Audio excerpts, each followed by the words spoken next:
is. Here it is.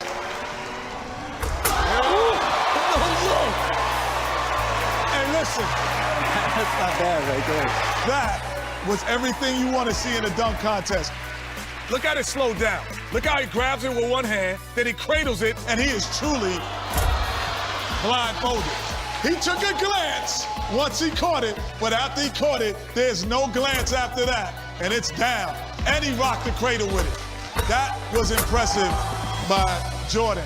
Jordan's younger brother was eliminated earlier. Let's see what Jordan can do. Whoa. Well, he definitely can clear him. He didn't try to throw it down, so that does not count as an attempt. What is he doing with that chair? Do you want him to stand on it? Oh, he's saying he's too small. Oh. He said he was too little. he wants him to He said stand on it. was that part of the show or what? And so he just tricked us. That wasn't a dunk attempt. No, that wasn't a dunk attempt. That was letting you know that this is way too easy. Here he goes. Yes, sir. Wow. Salute to you, my man. Salute to you, my man. Yes, sir.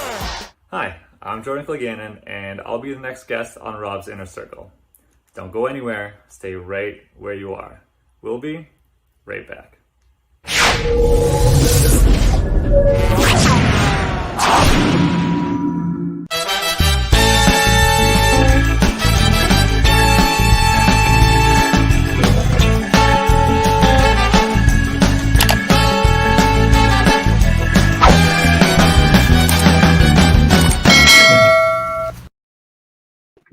Good evening, ladies and gentlemen, and welcome to Rob's Inner Circle, broadcasting live on my personal Facebook page and the Rob's Inner Circle. No, it's not the Rob's Inner Circle. It's also on the Bobby Shorts YouTube channel and on the Rob's Inner Circle Twitch account. A little bit of a tongue twister at the beginning. Thank you, everybody, for tuning in to what is going to be an absolutely exhilarating show. We have one incredible guest for you tonight. The usual shout out goes out to my good friend and producer of Rob's Inner Circle, Jenny DuHaime. And another shout out goes out to our podcast techie here on Rob's Inner Circle, Patty Saragosa. Well, we have a lot of stuff going on in the film business. Some friends, some guests that were on our show previously, and they're making some headlines, and we wanted to give a shout out to them. And also a word, an honorable mention to them as well. So here we go. The first one is with actress Hilary Barriford. She's been nominated as a finalist for the Best Actress at the Houston Comedy Film Festival. And the short film, The Hit, in which Hilary plays, has won an award at the LA Rocks Film Festival. So congratulations to you, Hilary, to Jason A. White, the director of The Hit, and to the rest of the cast and crew. Also making headlines, our good friend, local filmmaker, producer, Teresa Picciano, who has finally completed her script after 2 years. It's been a labor of love for the past 2 years. She's put it together. It's finally got together, and it's called Seamless. That's the working title for the moment. It's bound to change. Who knows? But all that to say that I predict that this is going to be an absolutely amazing film, because like all the guests we have here on our show, Teresa is absolutely talented, and she's going to find a way to make this film just shine. We are sure of that. Also, Katie Combs and S. Roy Siringo, who were involved in the musical Filtered, well, they got awarded the Best Directors Award at the Sunscreen Film Festival. Congratulations to you as well. And finally, the last honor of word of mention over here is, if you haven't put the book Peace by Chocolate on your Amazon wish list, then I highly suggest you do so before the film is going to be released. And this is, all in the honor of those who love reading before watching the film. And also, we do want to note and say that Patricia Chica has her hand in it. So again, it's going to be another amazing film. So we wanted to say at the same time that Daily Struggles is up and rising on the Rise Up channel on Roku. So we encourage you to go onto the channel and watch all of our episodes. Season 1 is there. So all you got to do is download the app on your smart devices.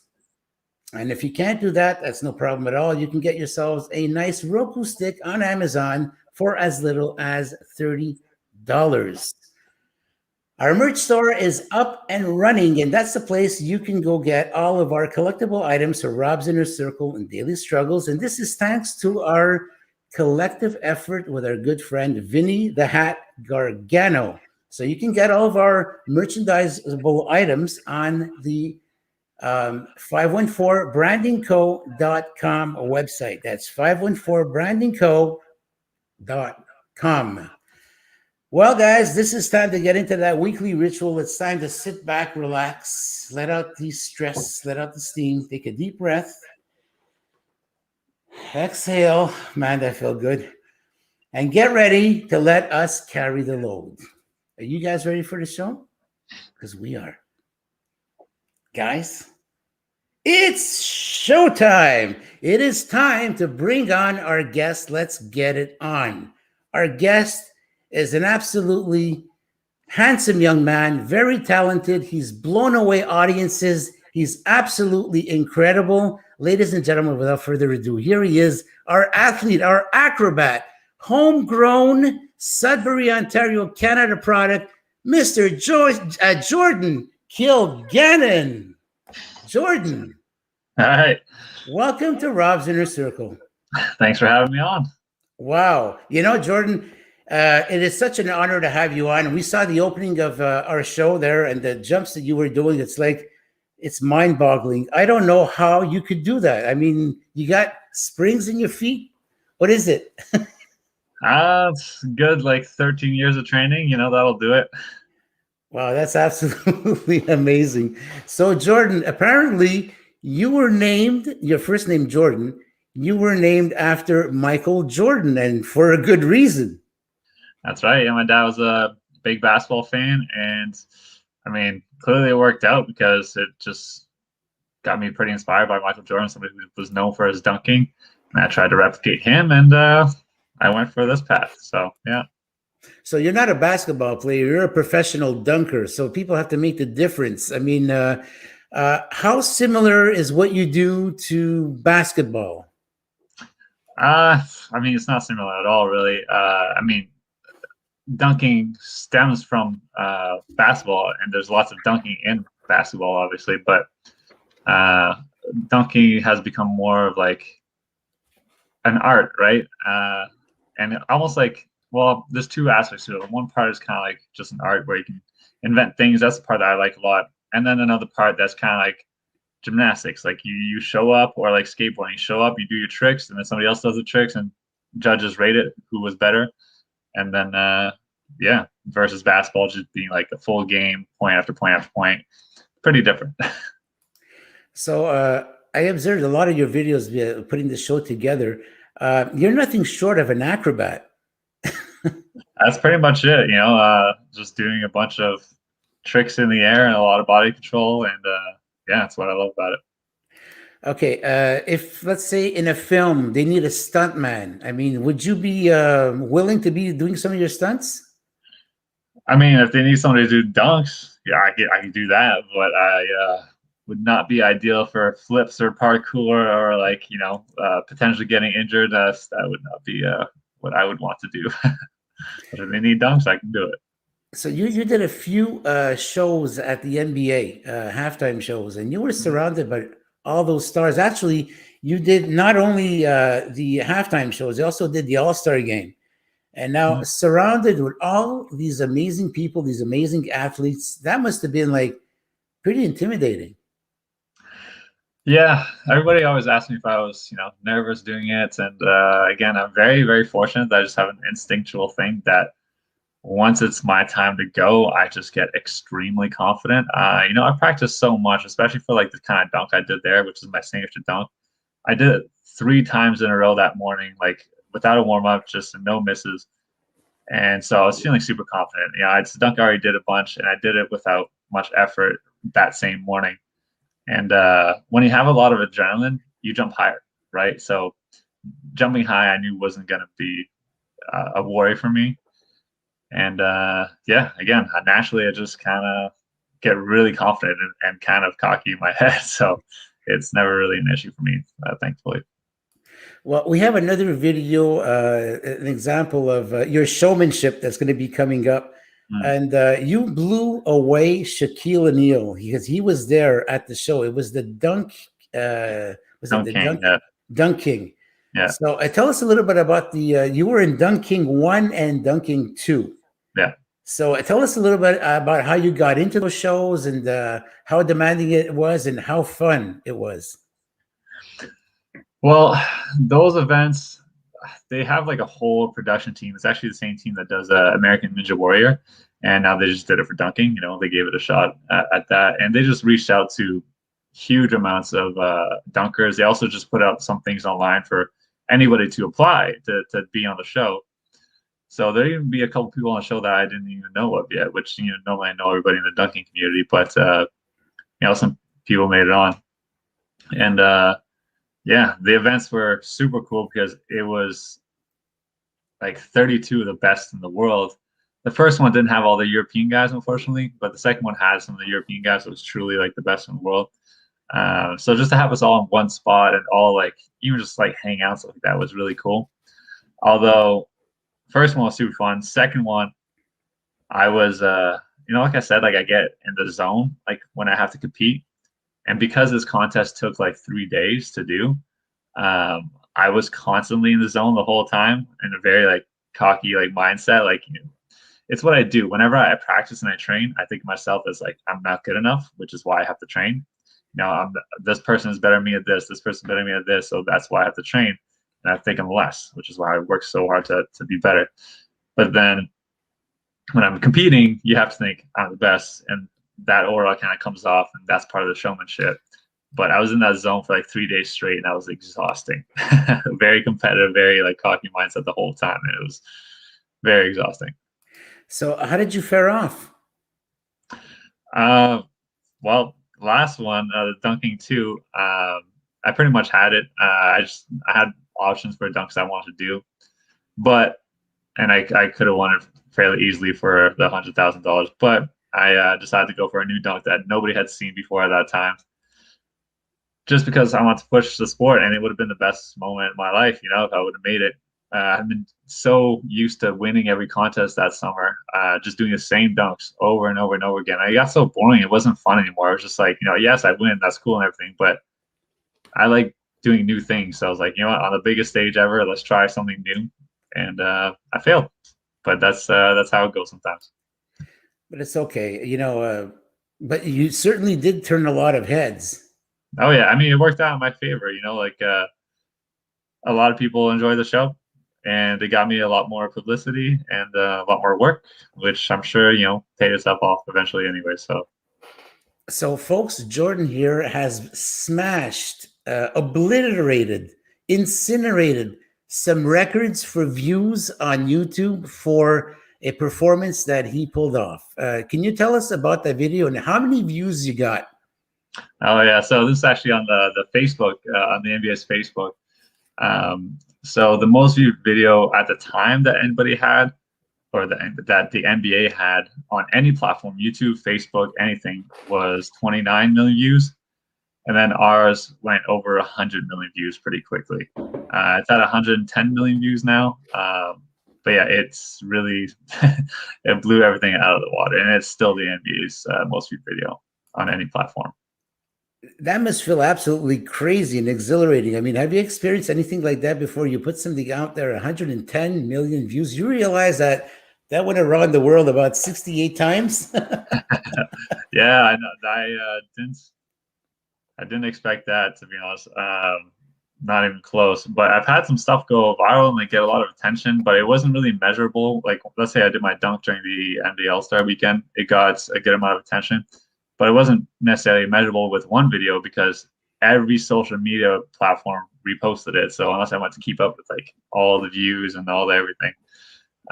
But this one, it was all specific for that one video. So to see it get racked up like that, and to see that, like, you know, I was hired by the NBA to do these dunks, and me and my buddy Nils, he was the one who kind of made it as a special as it was. You know, he was like kind of the guy who like produced it, edited it, like made sure everybody was doing the right things. It was his idea. So both of us, after that was done and we were seeing go up by millions like at a time, like Wow. per hour, we were just like, we killed it. Like we did our job. Like we had one job and we absolutely killed it. So we just felt very like satisfied, you know. It was awesome. That video with the 110 million views, did that change your life in a certain way? Did that lead on to other things because he got spotted there? Absolutely. All the ones that I get noticed for are is that video right there with the NBA legend Gary Payton. Dunk King, I get recognized for a lot too, Dunk League, and then NBA All-Star Weekend. So all of those things really propel me. I think that video the most, which again, more eyes on me means I get more people trying to hire me for events. So it's perfect. So you've also done some commercials, I understand. Yeah, I've done a few commercials. Did the Fruit of the Loom, where I did a 360 while eating a donut to promote their like Stay Tucked shirt. I think I'm still on a Nissan one right now. Just me playing defense for 2 minutes or for like 2 seconds. Even though I did a bunch of dunks that day, but I guess they didn't use it. What else did I do? I did Sport Check. I don't know. I forget. I did a few others, but oh yeah, one of them was a milk up where I dunked some cookies and some milk, and yeah, that was an interesting one. It was kind of fun. Dunking seems like a very demanding sport. There must be a lot of training going on there. What's the specific training you have to go through to build the stamina and the endurance that you have? Well, it's hard to say in one fell swoop. You know, there's so many things that go into it. But to oversimplify things, you basically just have to get strong. You have to work on the speed of your muscle contractions. So basically on your explosiveness, then you do that with like plyometrics, doing faster type of lifts. You got to work on your core a lot. And then for dunking, you also got to do some ball handling stuff to make sure you can move the ball very quickly while you're in the air and very accurately. So you make sure you don't waste any time when you're putting a ball through your legs or behind your back. It has to be very quick and perfect so you don't waste any time. So how do you think you would fare out with the Harlem Globetrotters? Because I understand that you were invited by them. Did you get to hang out with them? I mean, hang out with them. No, like I guess I've hung out with I've had some friends that were in the Harlem Globetrotters, and I met up with them here in Sudbury after the event and just like talk for a bit. But yeah, a lot of professional dunkers who I compete against and hang out with, they end up going to Globetrotters sometimes for a bit. But none of them do it for that long, other than like one person, Chris Staples, did it for like a year or 2 years, maybe, I think. And they run dunkers down because they have you do so many dunks multiple times a day for a long time, which is not good for jumping. You know, your body needs time for jumping anyways. Your body needs time to recover, not just your muscles, but like your tendons, and your tendons take a beating and they need days to recover. You can't just do it every single day. So I'm sure I could do it. How long would I last with the Globetrotters? I don't know. If they let me recover 2 days and like skip like most of the games, yeah, I would last for a long time and do it fine. But hopefully I can just do a couple collabs with them. You know, that's something I would be up for. If they came to Sudbury next time, I would just be part of them. Like maybe be part of their warm-up layup lines where I just go do some dunks for fun. And yeah, that'd be cool. That'd be fun. Have they influenced you in any way as you were progressing with your progression? I'd say less Harlem Globetrotters, but I mean, yes. But that was more like the ball handling kind of side. There wasn't as many dunkers that were like specifically known. I'm more of a fan now because I know some of I've seen more videos now, some of the old school guys who are like absolutely crazy, doing some dunks that like are hard now, and they were doing them in games back then. So it's impressive to see now how good of dunkers that they've always had. But that video, that footage wasn't always available.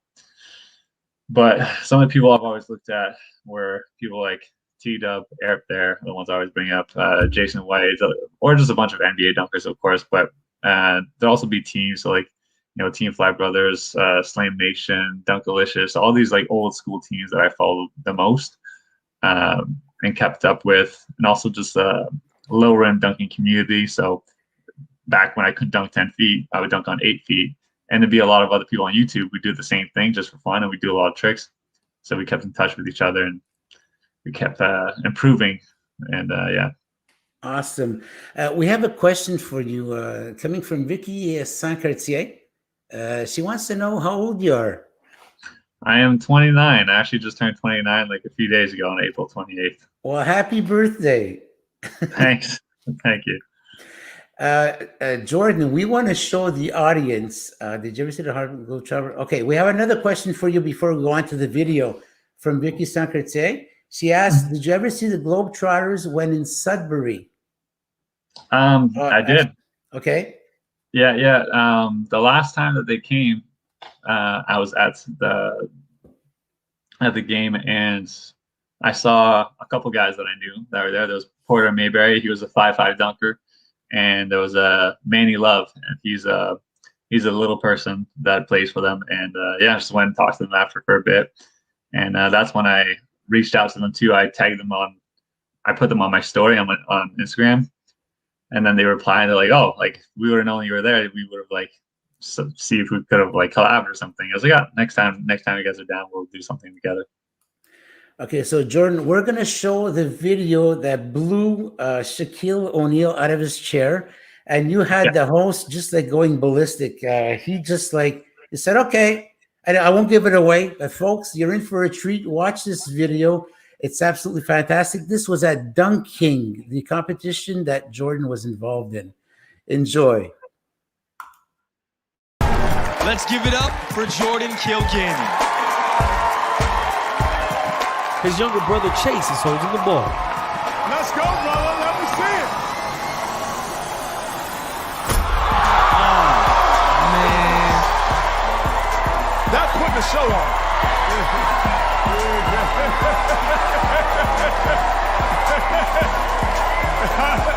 You got to see it again. This is the definition of hops. Look at where his eyes are. Level with the rim. And then those eyes turn around right back at the judges and says, how you like me now? With his elbow deep in the rim. Could have maybe got his underarm in it. YouTube sensation Jordan Kilganon returned to the court dressed to impress. He has skinny jeans on like, I don't need basketball attire to get busy. And performs his signature scorpion dunk.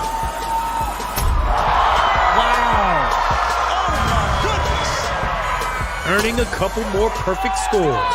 100 points. You got to bring your A+ game now. We're ready for you.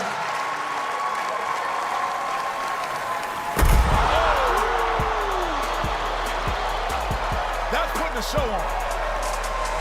The explosion that you see with Jordan off and in, only using his right hand on that dunk. And I don't know what's higher than an A+, but I think you just saw it. But that's not a convertible, that's a hard top. And his brother's sticking out of the sunroof. It looks like Jordan's going over the middle. Let's go, give it up, I want to see this. Not sure if his mom wants to though, she looks nervous. We've seen guys jump over cars. Oh! But we have not seen that.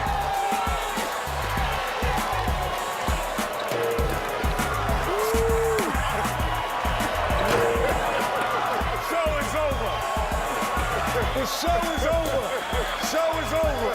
The show is over. Superman is in the building. Wow, that was amazing. Hey, Jordan, elaborate a little bit on that show. What happened there? I mean, that was just a dunk contest I did pretty well in. A lot of those dunks were probably my best time that I've done it. Like that first dunk was the best windmill elbow over somebody I've ever done. That car dunk was the best car dunk I've done. 360 scoop was the best 360 scoop I've done. So I was just feeling at that contest. I was very confident, and yeah, it was cool. It was a lot of fun, and it got me a lot of views and attention. So that's great. I love your showmanship. I mean, I wouldn't say it's cocky, but there's a lot of showmanship in there, and that's what makes it a lot of fun, because you were saying that's how you beat the jitters, right? Yeah, no, 100%. It just, yeah, I'm lucky that it just clicks like that. But I think that also just comes from, so many years of practice where a lot of these dunks, I don't even have to think about it anymore. It just happens. My body just knows how to do it. I've done the reps so many times that there's no really real reason to be nervous. I feel like if I was nervous, it just means I didn't practice enough. So at which point in your life did you discover that, no, I don't want to do the basketball, I don't want to do baseball, I just want to do dunking? So at which point in your life did you discover that? That's pretty much right after high school, because when I was in high school, I played every sport. I played basketball, volleyball, baseball, badminton, track, and I won MVP for most of these things when I was in school, just for my specific school in Sudbury, so it's not like a big deal, I think. But still, I tried to be as best I could be at every single sport. And then after high school, I was just kind of like, what do I pick? Like, which one do I pick? And it didn't really make sense to pick dunking, because I never thought I would make a career out of it. I just picked it because it was the most fun. I could only do a one-hander or two-hander at the time. So, and I knew that basketball, I love basketball, I love volleyball, but I would have to drop all of those things if I want to be the best I could be at dunking, because they kind of conflict against each other, like the kind of training you have to do. So, yeah, after high school, I dropped everything and just went all out with dunking. Didn't think it would get this big. I thought I would just do it as a hobby that would be really fun to do, and it still is, but it's also my job now, so it's cool. So how many hours of practice do you put into this, let's say, weekly? Weekly,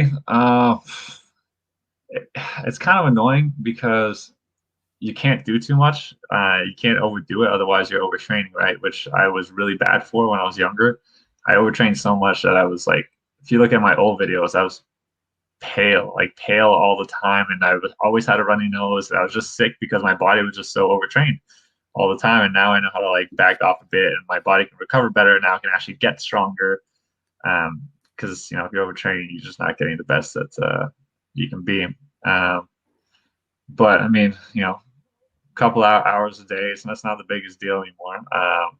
But yeah, I used to be a lot. I used to be on average 3-4 hours of dunking every single day. Wow, that's very demanding. But then again, you have to have the passion for the sport. Yeah, it's just a love for it. If I was allowed, if I could train, 12, 16 hours a day, and it was all beneficial to me, I would do it, because dunking is the funnest thing. So, but unfortunately, that's not the case. So, yeah. So we have proof here in Rob's Inner Circle that you started off at a very, very, and when I say very young age, I mean very young. Mm-hmm. We're going to put up some pictures over here, and we're going to be discussing the pictures as we go along. How's that for proof, folks? He started off at a very young. How old were you on that picture? Oh, this picture, I don't know, probably I know the other one that you're about to show is 1 year old, but yeah. Okay, so the next one coming up is this one here. You're 1 year old on this picture. Apparently. Okay, so we're going to see the progression as you're going into your move over here. That's the first picture. Here's the second picture. Look at that. Already, you were doing the behind. The reverse dunks. And here's the result, folks. He got it. Yeah. That's awesome. Totally amazing. Wow. I'm totally impressed. Yeah, it's crazy it got this far. I'm happy with it. Well, with this sport taking so much of your time and all that, one would wonder, did this at some point hinder you with your studies? Did it get in the way? Absolutely. Oh my God.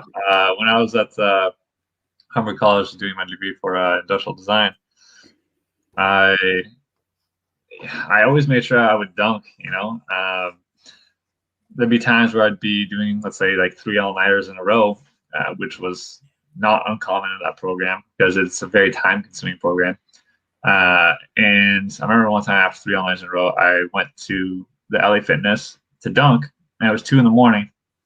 And I got there, and I was like, dang, like they're closed. So I just set my alarm on my phone for 5 a.m. for when the gym opens up. Just took a little nap, or kind of tried to stay up in the car. And as second as 5 a.m., I went in the gym, dunked for 4 hours, and then I went to bed. I always made sure I would get my dunks in, which I'm sure it wasn't good for my sleep or for my productivity, but there was zero chance I was going to give it up for other things. So not the best idea for studies, but yeah. Do you also perform dunking with companions or other people? Like, are there like duets, trios you do, or you do it more or less on yourself? Yeah, so I've done some dunk shows with plenty of people. Sometimes it would be like 10 people at a time, and we each take our turns just going dunk after dunk after dunk. Most of the time it's 2 or 3 people, which is a good flow. 3 people is usually a good flow. Because if I just do a dunk and then 20 seconds after jump again, like ideally I get like a minute and a half or even 2 minutes between each jump. So sometimes if I'm dunking on my own and I'm jumping over somebody, I will place the person and have them pull the ball, and then I'll move back because I want to break. Let's say I do want to break and I need a bit of a breather, like another 20 seconds of a breather. I'll go back, and then I'll go back again and then like fix him, like pretend like I'm fixing him or changing him spots on purpose, just so I can get a bit more of a breather and it looks kind of organic, like I'm just taking my time placing him. So I got to do little strategies like that sometimes to give myself a bit of a breather if I'm doing it by myself. But yeah. There's a lot of track and field that I see in your discipline, and you must have done a lot of that, like specifically high jumping. And you said you also enjoy doing javelin. Yeah.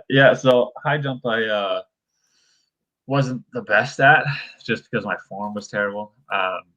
It used to be good, and then I did some high jump where my head like went through the mat, because we actually had the mat on the wrong side. We're supposed to have the mesh part on the bottom, apparently. So anyways, my head just like pushed through the foam. My head hit the floor when I did a high jump. So it kind of made me scared to do the whole like jumping over upside down kind of thing. So I would just start basically scissor kicking, and which wasn't an ideal technique. So didn't do the best for that. But then for javelin, surprisingly, I was weighed like probably 150 at a time, probably less than that. And I was the skinniest kid there, and I ended up winning for my city, which is surprising. But yeah. Folks, if you have any questions, this is the time to ask Jordan, our amazing guest tonight. So don't be shy. Pop up your questions. It could be anything related to sport, what it is exactly, other sports that he loves, what his passions are. Feel free to ask Jordan questions. So I'm going to ask you a question, Jordan. All right. What's your signature move? So my signature move is definitely the scorpion dunk, mostly because, well, it's a whole new variation, which is hard to do. I don't know what the next one will be, but so let's say if you go between the legs, that's its own variation, right? And then a windmill is its own variation. Behind the back is its own variation. A 360 is its own variation. So there's a few more, but most dunks that you can invent are combinations of those dunks together. So like a 360 behind the back, between the legs. You just keep like combining different versions of those, and that gives you a new dunk. But then the scorpion was a whole other variation. So now there's another combo in there that you can do. So the second I did the scorpion, I did a between the leg scorpion, behind the back scorpion, 360 scorpion. I did like every variation I could to make sure I got them all first. But yeah, the scorpion dunks where I jump, and I bring the ball down and then back up and dunks like behind me like this. And yeah, it just looks very different. So yeah, it's got me a lot of attention, and it's a dunk I can do all the time. So that's the other one. Amazing. Terry Kazachenko, is he a buddy of yours? I'm not sure. Okay, I keep seeing him popping up. Terry, welcome to our show. Thank you for tuning in. I had the impression that you knew each other because he's interacting very well. Terry, if you got a question for Jordan, please feel free. Jordan, what's your daily routine at the gym? No, man, there is no daily routine. That completely depends on what kind of phase of training that I'm in. But I'll just point out some basic lifts that I like to do, which are just squats, deadlifts, hip thrusts, lunges, power cleans, jump squats, and then plenty of like anti-rotational core stuff that like the big 3 from Stu McGill is very simple. And then I do some knee rehab type stuff that's through Jill Cook, and that's and then some ball handling basically, and but it always depends what kind of phase I'm in of training, and I have my leg days, my jumping days, my upper body days, and some core involved there, and yeah. Well, Terry's got a question for you. What's life after dunking look like? That's a great question. I'm trying to figure that out. What's really fortunate for me is that I am capable of becoming passionate about a lot of different things. So I'm not really worried about what I'll pick. I mostly just have to make sure I'll be somewhat financially stable after dunking, so I can kind of pick and do whatever I want. I have an interest kind of like making music. I don't know if that's something I will try to do, but the goal right now is just to dabble in certain things. So maybe I'll go like the physio kind of route because I find that really interesting, like how the body works. I could always do personal training. But right now I'm also doing a bit of real estate stuff, trying to get my hands in there. Because ideally I would probably own like a few, buildings, and that could help just support me and help me do whatever I want after I'm done dunking. And it'll pretty much just be playing around and figuring out what else I want to do afterwards. So the training and the diet go together. They go hand in hand. So you can't have one without the other. So tell us a little bit about what your daily diet would be combined with your training. So for food, I pretty much just mostly eat meat, fruits, and veggies. That's pretty much it. I try to eat things that our ancestors could have eaten, whatever was just around. They couldn't eat candy back then. They couldn't eat even things like wheat or things like that. I tried to avoid those are all the things that tend to work the best for my body. So, like for breakfast, let's say Brussels sprouts and eggs, and then later on like some chicken. And then I usually like to have liver once a week too, because liver is packed out with a bunch of vitamins that you need. Just veggies, fruits. I like fruits a lot. There's lots of water, some Himalayan salt to get all the electrolytes. And the main thing is to get a lot of your protein in. So the thing is with dunking is you can't do any cardio. You can't do anything that's endurance because you can train your muscles to be very fast and quick, or you can train them to go for a long period of time. So endurance. And the second you start training one way, it pulls away from the other. So you have to be really specific with how you do things. So the only way I can try and stay lean and not gain weight isn't by doing cardio, but it's by eating leaner food. So again, if you're eating just meats, eggs, fruits, and veggies, it's kind of hard to put on weight, which is good. As long as I get my protein in, then we're good. Okay, so let's take this from the very beginning. You're back home. You're in Sudbury, Ontario. You're doing your dunking and all that, but somehow you ended up on the West Coast in the United States. And instead of staying for 2 weeks, your stay was a little bit longer, apparently. Mm-hmm. So when I started off in this dunking thing, it was always in Sudbury just by myself. And then I eventually started getting better, started getting a little bit more noticed. And this guy, Nils Wagner from Hoop Mixtape, had always seen my stuff, and he saw that I was very creative and saw that I clearly loved it a lot. And, he reached out to some other people. He's like, man, you guys need to fly this guy out like the other dunking channels. And, I was just a bit of a risk, obviously, right? Like I'm from the small town in Sudbury. They don't know if I'm actually as good as what it looks like in videos. I don't know if I'm just dunking on these tiny nets. So it would be a bit of a risk versus flying out like a real professional dunker that's been doing it for a while.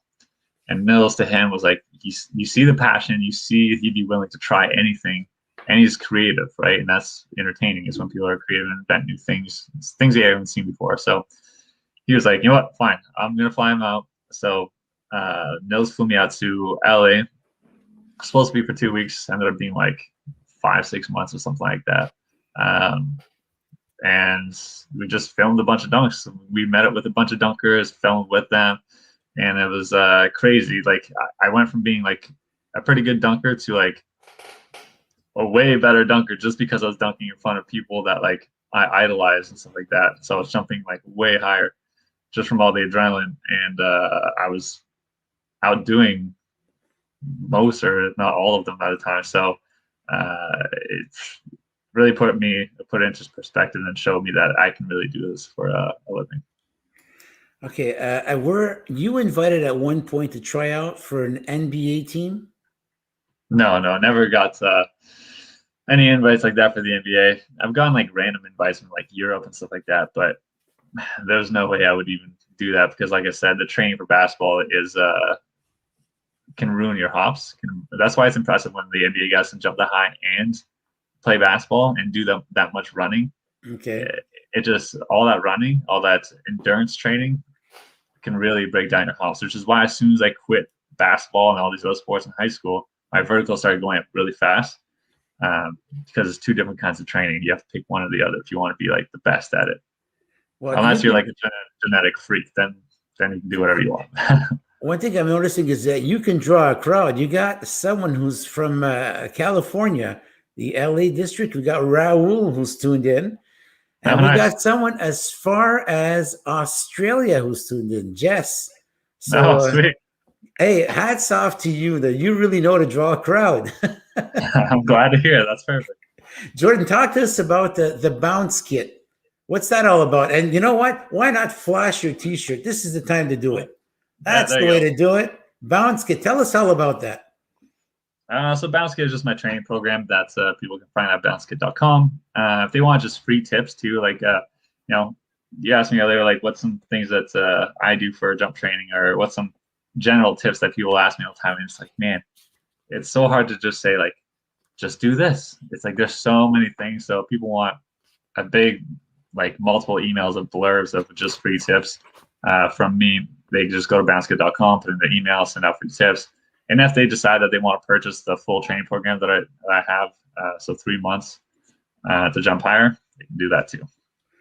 Okay, well, we prepared a little video. You're going to be giving this more of an explanation. So we're going to be showing the audience your bounce kit. And at the same time, folks, prepare your questions, please. Because Jordan is more than obliged. We're really getting up there. There's not much time left in the show. So if you have any questions, prepare your questions right after the video we're going to show right now.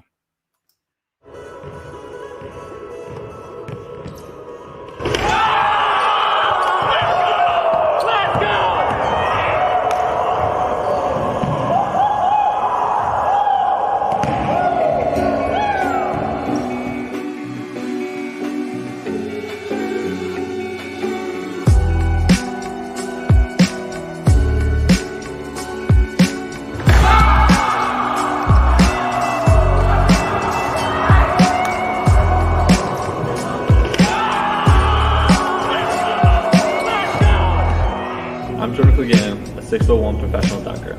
I created Bounce Kit to give you the chance to do the same training that I do, so you can skip through all the years of trial and error that I went through.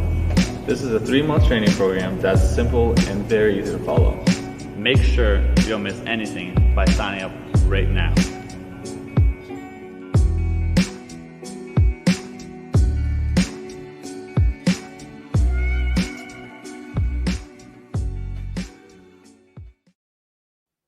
There you have it. That's the bounce kit for you. Have you had any people signing up? I know it's COVID time and all that, but if it is at all possible to get some of this training done, have you had some people who have signed up recently? Yeah, there's always people signing up. Different places have different, especially in the States that open up, places in Australia open up. But yeah, I'd say it's probably less now. But yeah, that's okay. There's also plenty of training like in the last month of the 3 that can be done at home and stuff like that. So, yeah. Okay. And can you tell us how you ended up at the Olympics in Brazil? Yeah. So that was the Gary Payne video. So where the NBA legends reacted, they got 110 million views. So during the Olympics, I guess a bunch of different like big companies have what's called like these houses, I guess. So like Coca-Cola has one, NBA has one, and it's basically just places to promote, let's say, basketball in the NBA in Brazil during the Olympics, right? It's a way to try and get like more popularity. And NBA House was not necessarily, it wasn't the most popular thing, but I was brought out there to hopefully make it more popular, get more attention to it, and yeah, it worked out really good.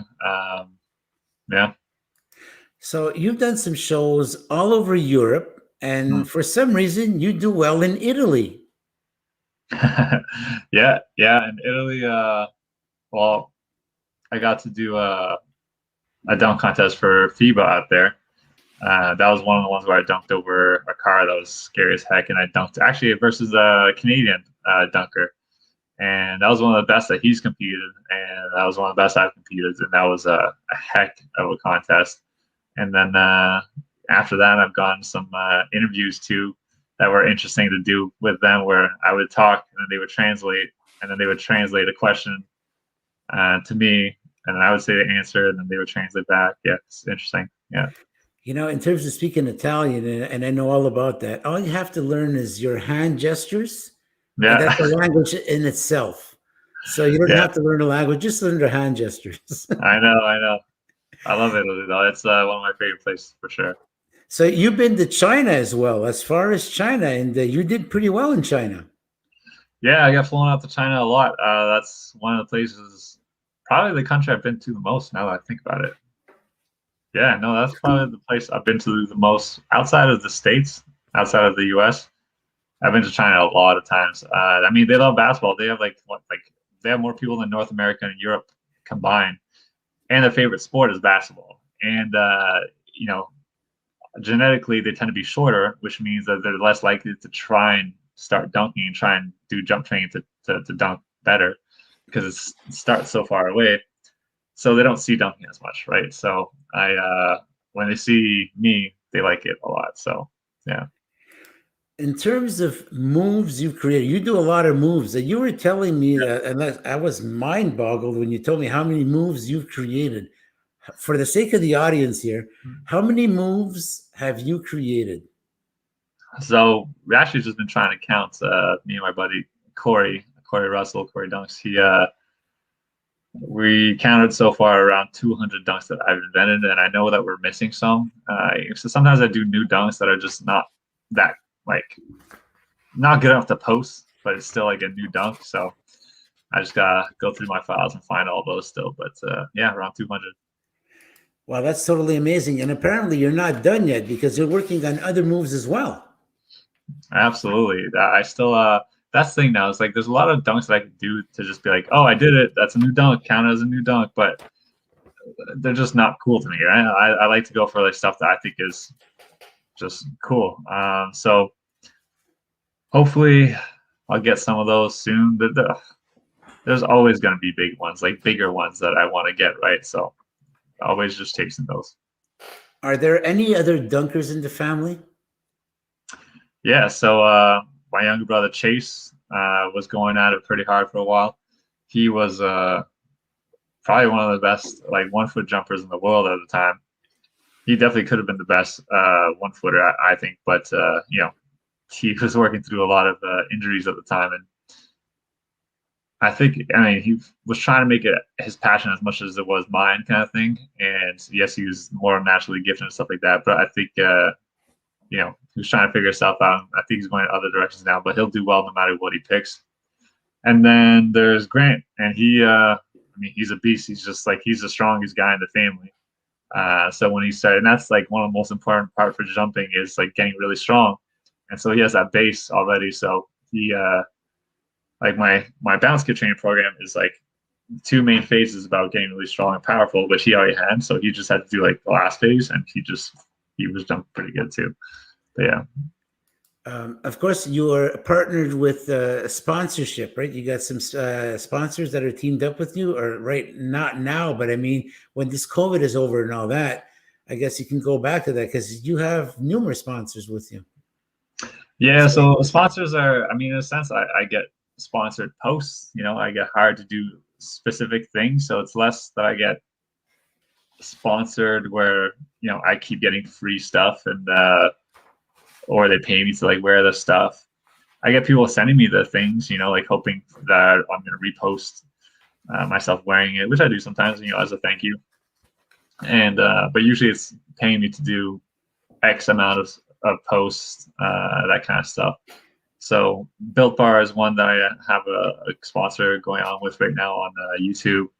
And I don't know if I'm allowed to talk about it, but I have something else coming up pretty soon, which will be really exciting. It was supposed to be done a while ago, but COVID kind of messed things up, slowed down the process. But I have another dream of mine that is going to be happening, hopefully. So, yeah. It's time to plug your basketball. Spalding or Wilson? My favorite has always been Wilson. Yeah. I love my guy Wilson. You apologize to Wilson when you heard him? No, he deserves it. I'm sorry, Wilson. I'm sorry. You know which movie I'm talking about, right? We like the same Absolutely. movie. I saw that when I was a kid. Yeah. Stuck with me forever, for sure. Is Miss Cheyenne around? Because you have someone very special in your life that encourages you and is there for you all the time. We agreed that she'd be coming on the show. Is she around? Is she still willing? Shy. Don't be shy. I wonder if she fell asleep. Okay. Well, anyways, if we can have her pop up at some moment, that's okay. But you know what? If she's out of order, don't go wake her up. It's okay. The thought was there. Yeah. So, wow. What's the advice that you would give young folks that want to get into this? I mean, it sounds like fun. Oh, she's there. Here she is. Yeah. Okay. I'll answer this question before Cheyenne pops in. Hi, Cheyenne. Hi. So what's the advice you give youngsters who want to get into the sport? Yeah, go. Hi, Cheyenne, come in. I was like, are you talking to me? Join us, Cheyenne. Nice to have you on. Thanks for coming on. No problem. So yeah, my advice to young people is a lot of people get way too caught up in like the whole social media side of it. They want to get a bunch of likes, they want to get a bunch of views, and that's just the wrong way to think about it. You know, I think even my brother got caught up in that for a little bit. You know, you want to get the attention now. But the best thing to do is to put down the camera, I think, and it's just to have fun. It's just to prove to yourself that you like it because you like it. And you know what? If you end up dunking and not recording yourself, not for the views, not for the likes, and you find out that you don't actually love it that much, then good. Now you can drop it without like faking that you like it for a while and then eventually dropping out because you get burnt out because you don't actually like it and you're just chasing something that like isn't what you love. And it's going to lead to you being burnt out and doing it's not going to be the best thing. So spend some time practicing this thing that you think you like over and over again with nobody watching. Can you do it? And once you figure out that, yes, I do love it, great, go all out with it. But so many people get caught up with the views and stuff. And I've gone to a point where it's too much the other way, where I do a lot of new dunks and I just forget to post them because I don't really care. I'm just like, I did it for me, and that's good enough. And I get people bugging me. It's like, why don't you post this stuff? I'm like, now it's too much effort. Now I gotta go find the video and I post it. And I'm just like, I don't really care anymore. I just do it because it's fun, you know? But yeah. Let's give Cheyenne a chance to get a word in there. Cheyenne, what's it like being involved with an amazing young man, talented and handsome as he is? You know, the whole dunking thing and all that. And word has it, you're very encouraging. You're by his side.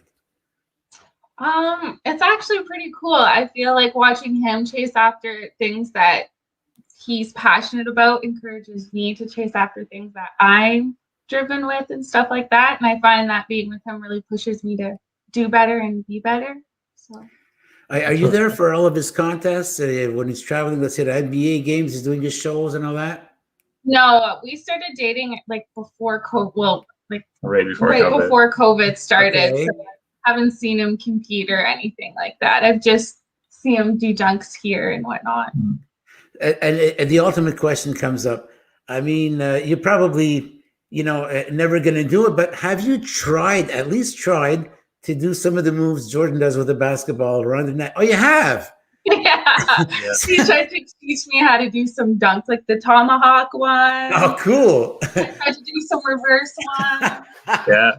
Just How did she make out?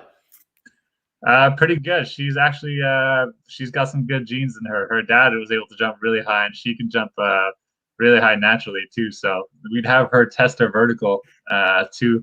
There's this mat when you jump on it and the land on it. Okay. It tells you how high you jumped, and she jumps higher than a lot of guys who are training there. So it's she does pretty good. Cheyenne, in terms of having women interested in this sport, where do you see it going? Do you think this could be the type of sport that women can get interested in? I don't see why not. I mean, I feel like if people like jumping and they like doing cool tricks and putting balls in the hoops, why not go for it? I don't know much about dunking, I'll be quite honest, but well, I know a lot about dunking. I don't dunk basketballs, but I do dunk cookies and coffee. Me too. That's what I was doing earlier. I had made a batch of cookies. Yeah. Made a batch of cookies. So that's what the smell was. I was trying to figure it out. Man, those cookies smell good. Cheyenne, in terms of, let's say, involvement with Jordan in the future, you guys think of like doing something together? I don't know, like some kind of a venture, something to complement the sport of dunking? It could be like either as an ambassador, a representative in that sense. I don't think so. I mean, the closest we get really is she has her own clothing brand called Off the Grid that she sells online. So when I can, I'll wear some of that, and we help each other out with that. And we both like to travel, so I mean, when he goes for dunks, I don't mind jumping on a plane and go see. Yeah, she loves to travel, so we'll definitely like be going places together. And she could be my cameraman too. She's been learning how to be a pretty good cameraman now. So yeah. Oh, you know what? How about the link for your clothing line? This is the time to give Cheyenne a chance to shine over here. Can you give us the link to your clothing line? Sure. So it's www.offthegridco.ca. And it's all handmade bracelets and a clothing brand. Mm-hmm. Wow, terrific. Mm-hmm. So, Jordan, you get the thank you very much, Cheyenne, for popping in. Really, really appreciate it. Jordan, you get the closing comment for the show. If the world was to revolve around Jordan and Jordan had carte blanche, what would the world look like? Had what? What was that? If you would have the go to be the leader of the world according to Jordan, what would it be? I know dunking would be in there, but besides dunking, how would the world look like? Oh, I don't even want to find out. But no. It would be a better place to be in, right? I mean, hopefully. I'm the kind of guy that like really pushes for people to do what it is that they enjoy in life and just become better able to enjoy life. There's a lot of skills that in life that I find people need to learn and be able to enjoy it the best. And find what they love to do is one of them. And yeah, I don't know. I would just tell people to do whatever they like, pretty much. I don't know. Where's the ballot? I wouldn't be good. I wouldn't be good. So where's the ballot box? I just voted. I voted for Jordan. Where's the ballot box? You're courageous. You're very courageous. The world's gonna burn. Jordan and Cheyenne, thank you so much for joining us tonight on our show. Very much appreciated. Please stand by after the show. We're gonna have our meet and greet. So cool. We're gonna sign off. If you want to say goodbye to the audience, this is your moment. Wait, what? Sorry. If you want to sign off and say bye to the audience, this is your moment. All right, take care, guys. Thanks a lot for tuning in. I really appreciate it. Stand by, Jordan. There you have it, folks. That was our sensation tonight, dunking sensation, Jordan Kilganon, who was our guest on our show. An absolutely fantastic show. Thank you to all for your participation. It was absolute fun. Stay tuned next week, next time, same reason, where we're going to have another exciting guest by the name of Angélique Duruisseau. She's a singer and songwriter. So from now to then, stay well, stay safe. God bless. Ciao, everybody.